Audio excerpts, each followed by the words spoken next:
Today we are going to be looking at the melting points, the boiling point, the vapor pressure of these organic compounds. So this program is being brought to you by Thunder Movies. You are with Saidi, who is going to be taking you in this class. Let's look at some of the terms which we need to define. Number one is the melting point. Melting point means the temperature at which the solid and liquid state of a substance are in equilibrium. What does it mean? It means that the rate at which the solid turns into a liquid and the rate at which the liquid turns into a solid must be equal, which we call equilibrium. Then we have what we call the boiling point. Boiling point means that the pressure at which the vapor of a substance is equal to the atmospheric pressure. The vapor produced, the pressure it exerts must be equal to the pressure exerted by the atmosphere. And then we have vapor pressure. Vapor pressure means the pressure exerted by the vapor in equilibrium with the liquid or solid in a closed system. So it means that the vapor must be with its liquid or the vapor must be with its solid. They must be in equilibrium.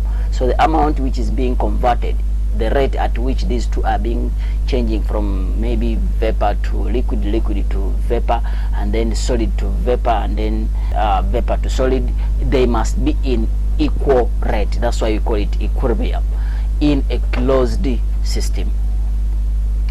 So if you look at this, you'll find out that you have first system, second system, third system. You have the pentane here, you have pentanol, and then you have pentanone.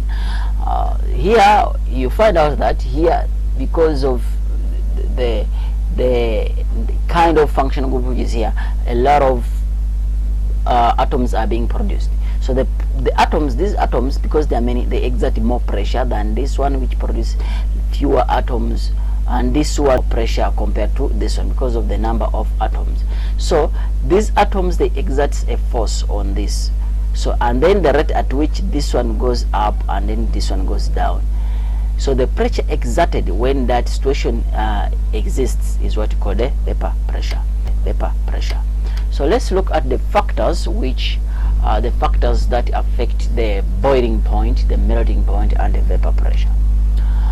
The first one is strength of the intermolecular forces. This one can be determined by the functional group. So here you will find out that you have a different function group, but you have examples. For example, you have the alkanes, the haloalkanes, or and then the alcohols. So it means that you find out that this one is a little bit weaker compared to this, and this one is a little bit weaker compared to this because of the properties each of this compound has. You find out that this one has London forces or temporary London forces, temporary dipole forces, permanent dipole forces, and then this one has weak hydrogen bonds. So the weak hydrogen bonds are stronger than the permanent dipole forces, and the permanent dipole forces are stronger than the weak, the temporary dipole forces. So you'll find out that this kind of functional group, the functional group it has, the type of functional group will affect the boiling point, melting point, and the vapor pressure. Number two is the number of the functional group. How many are they? If you look at this, you'll find out that here I have one functional group, two functional groups, three functional groups of the same kind. So if it has one, it means that the boiling point is going to be low. If it has two, the boiling point is going to be a little bit higher than the one which has one. And then if it has three, you'll find out that the boiling point is going to be higher compared to these two. So the number of functional group, as long as other factors are kept constant. So the length, another one is the chain length or the mass. As long as the molecules are of the same, they have the same functional group, all of them they are straight, other factors are kept constant, then it means that each atom you add, the carbon atom, it increases the mass, and the higher the mass, the higher or the stronger the intermolecular forces of attraction. It means that this one will have a higher intermolecular forces of attraction compared to this one will have more compared to this. If it has a higher intermolecular forces of attraction, it means that its boiling point and melting point is going to be high, and the vapor pressure is going to be down, because they work in opposite way. We'll see that in detail. And then lastly is the branched chain. This one will depend whether it is straight chain or it's branched. Why?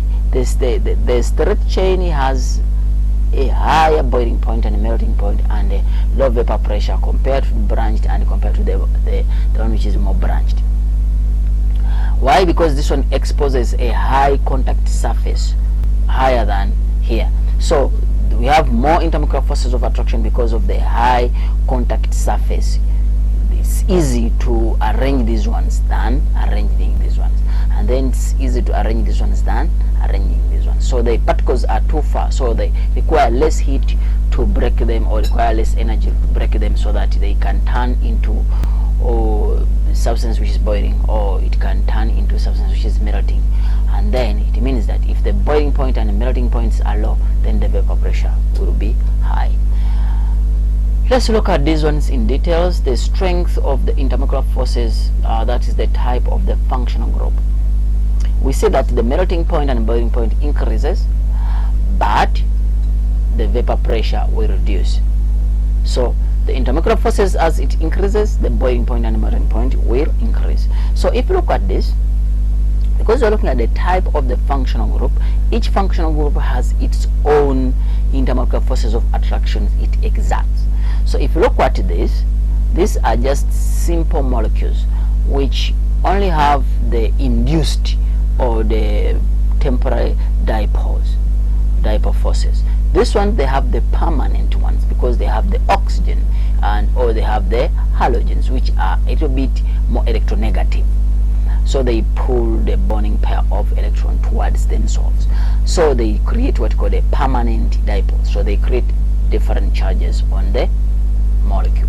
And then these ones, because they have the hydrogen attached to oxygen, then it forms what called the weak hydrogen bonds.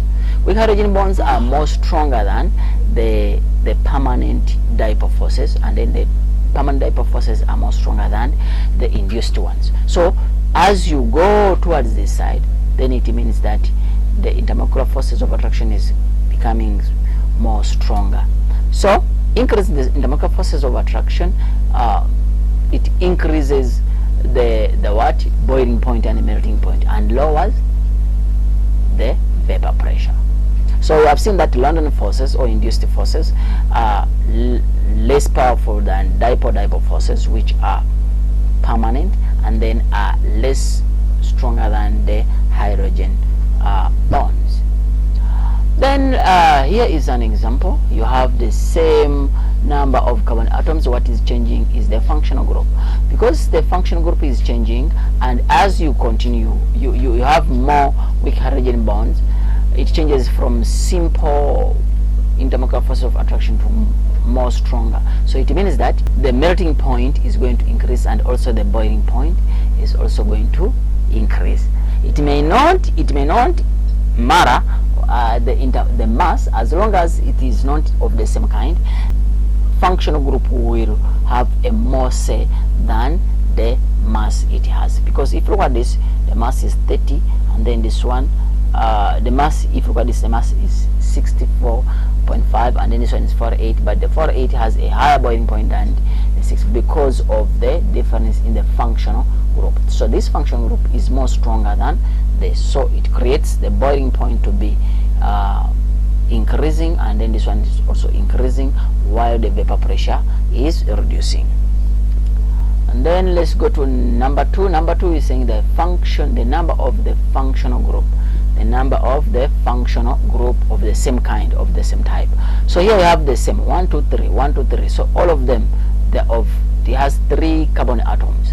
But what is changing is the number of functional group. The functional group is the same, it's alcohol, alcohol, alcohol, but here 2, 3. If you look at the mass is in these molecules will be increasing a bit because of the number of atoms which are being added of the same functional group. So that creates more more intermolecular forces, and also it creates more weak hydrogen bonds, or more hydrogen bonds. The hydrogen bond becomes more in here than this, and more in here than this.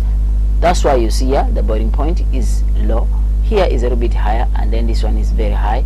And then it because of increase in one functional group, so it almost doubles the boiling point.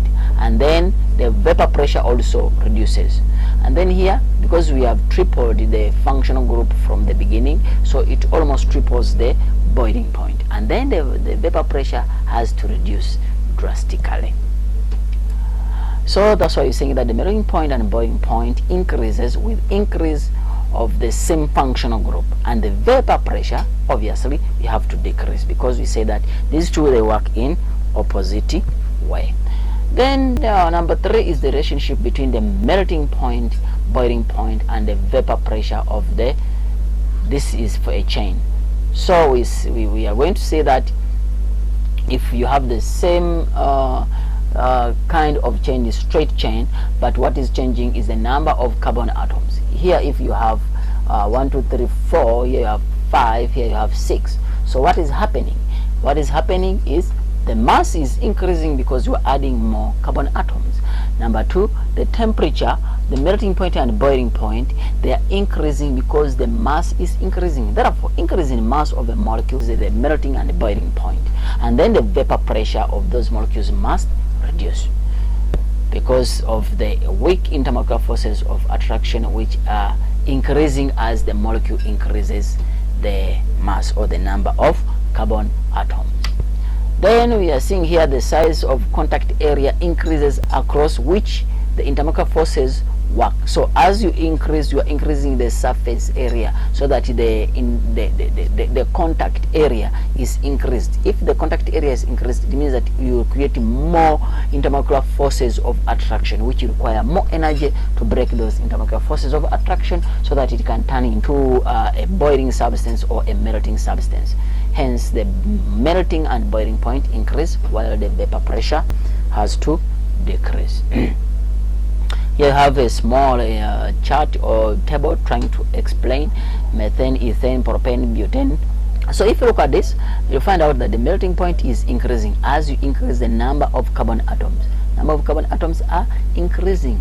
The boiling point is also increasing as you increase, but the vapor pressure is reducing until you reach a solid, because the solid, find out that it may not have, in this case, may not have vapor. Why? Because it is not, they don't sublime. So if they don't sublime, obviously you won't have pressure, vapor pressure for that kind. But if it sublimes like iodine, then automatically it will have vapor. So it will also have what you call the vapor pressure. So increase in the number of carbon atom increases the boiling point and melting point, or reduces the vapor pressure. Then the relationship between the melting point and boiling point, melting point, boiling point, and vapor pressure with the branched chain. So if you look at this one is a straight chain, and while this one is a branched chain. So this one has a larger contact area with the stronger forces of attraction. So it means that the area at which it exposes with one atom with the other is much greater, while here you only find out that the space is too small. The force of attraction will be weak. So that's why here you'll find out that it has a higher boiling point and melting point, while this one has a low boiling and melting point. But vapor pressure here is high and vapor pressure here is low. So here is an example. You find out that it's a straight chain, branch chain, more branched chain. If you look at it, you'll find out that they have the same mass. It means that the number of atoms are the same, but what is different is the arrangement of these atoms. Here, straight, branched, more branched. You find out that the boiling point is 36, 26, and then it's 9. So the more it's branched, the less the boiling point and the less the melting point. Why? Because of the contact area. The contact area of one molecule with another is too small compared to this, and then this one is a little bit higher. Therefore, this one requires more heat or more energy to break the intermolecular forces of attraction compared to this. Hence, the boiling point of this is higher than the boiling point of that. So that's why we're saying that the more branches, the size of contact area over which the intermolecular forces work decrease. So the more it's branched, the size is decreasing, and then decreasing the strength of London forces or induced dipole forces. The boiling point decreases the more branches occur, and then the vapor pressure will increase as the boiling point and the melting point increases. So the more branch you have, the higher the vapor pressure and the lower the melting and the boiling point. So basically that's it. And then let's look at some questions. You have a question. You have different molecules. What is different in these molecules? This one, they have the same number of carbon atoms, but the arrangement of carbons are different. So when they give you a question, all the three factors must be kept constant. Only one must change. So you have to identify which factor is changing, and then be able to answer questions regarding to or based on that. Which compound A or C has the lowest boiling point? Give a reason for your answer. The one which has the lowest boiling point, it means that it must be more branched because it requires less heat to break the intermolecular forces of attraction. The contact area is small. So if you look at this one, it's more branched compared to this, and then this one is straight. So it while this one has a big contact force, a big contact area, so more intermolecular forces of attraction, more boiling point and more melting point, while it has low. So the answer is going to be lowest boiling point is going to be C. And then they're saying give a reason because of it's more branched, therefore the intermolecular forces of attraction is are weak, so it requires less heat or energy to break the forces between the molecules. Then which of A, B or C has the lowest vapor pressure at the same temperature? The lowest vapor pressure. The higher the vapor pressure, the lower the boiling point, and then the lower the melting point. So if the melting point is high, the vapor pressure must be low. So we have to look for the one which has the highest boiling point, and then if it is straight, has more melting and boiling points, and if it's branched, has less boiling and melting point. So in this case, it will have a higher boiling point and melting point, and then low vapor pressure. Remember those three, the two of them, they work together, and then the other one, they work in opposite way. So the answer is going to be A, because it is what it is straight, so it has more intermolecular forces of attraction which require more energy to break it, so that it can release or it can make the atoms free, so that it can create the pressure. Is the boiling point of compound A higher than that of pentanol? Is A? Where is A? Pentanol forms in thermolecular. It doesn't have weak hydrogen bonds because it doesn't have oxygen to hydrogen. Therefore, it means that it has permanent dipole forces, and then this one has weak hydrogen bonds. Therefore, it means that this one is going to have a higher boiling point compared to this. And then another question is you have to study it. You have P, Q, R and S, all this, and then they're saying that the vapor pressure are measured in millimeters of mercury. Atmospheric pressure is 700 millimeters of mercury. So you have these different graphs with the vapor pressure here and then the boiling point here. What do they want from this? They're saying give a reason why alkanes are said to be saturated. Saturated compounds are compounds with a single bond throughout between the carbon atoms, and then unsaturated are compounds which have double bond somewhere between the carbon atoms. So in this case, because alkanes have single bond throughout, therefore it is a saturated compound. And then define vapor pressure. We have defined it. Use the information in the graph above to answer the question. And they are saying what is the effect of increasing temperature on vapor pressure? So we saw that increasing the temperature reduces the vapor pressure. Yes, the higher the vapor pressure, the lower the temperature. The higher the temperature, the lower the vapor pressure. So increasing temperature, will it increase the vapor pressure? If you increase the temperature, will the vapor pressure increase? In this case, it means that you are heating at 100 degrees C, so you increase it to 200 degrees C. So that principle I've talked about does not apply in this case. So if you heating at 100 and then you increase to 200, what will happen to the vapor pressure?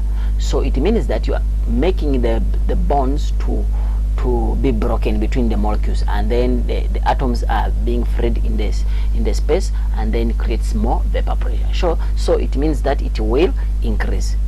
So increasing the temperature of a substance will increase the vapor pressure. So it means that when you're doing an experiment, the temperature must be kept constant.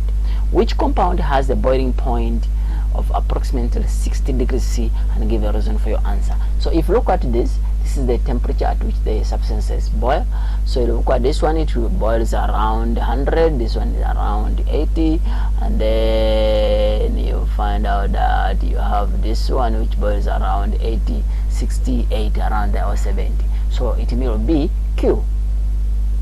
They are saying give a reason for your answer. Yes, because its vapor pressure will equalize that of the atmosphere by this point. So it boils around that temperature. Which compound has the longest, which compound has the longest chain length? Explain your answer. The longer the chain, the higher the boiling point, and the higher the melting point, and the lower the vapor pressure. If the chain is long, the vapor pressure must be low, and the boiling point and melting point must be high. So I'll come here and then check which one has the highest boiling point by looking at the temperature, and then which one has the lowest vapor pressure, which one has the highest boiling point, which one has the longest. Yes, so it means that it must have the highest boiling point. So if you come here, you'll find out that yes, you have this temperature is 100, and then what happens? 100, but the vapor is very low. So the higher the vapor pressure, the lower the boiling point. But this one, and then the higher the boiling point, the lower the vapor pressure. So we saw that this one, the longest chain, it must have a high boiling point and a low vapor pressure. So this one has 100, and then the vapor pressure is around 350. This one has 100, the vapor pressure is a little bit higher, and then this one, the vapor pressure is high but the temperature is low. So it means that this one is going to qualify. Because why? Because the vapor pressure is low and the temperature is high. Therefore I will go to this. So the answer is going to be yes. Thank you very much for watching. Don't forget to subscribe for the new clips. We are going to be looking at fertilizers. Go and subscribe and hit the bell, the small bell there, so that you can get notification when new videos have been uploaded. Thank you very much.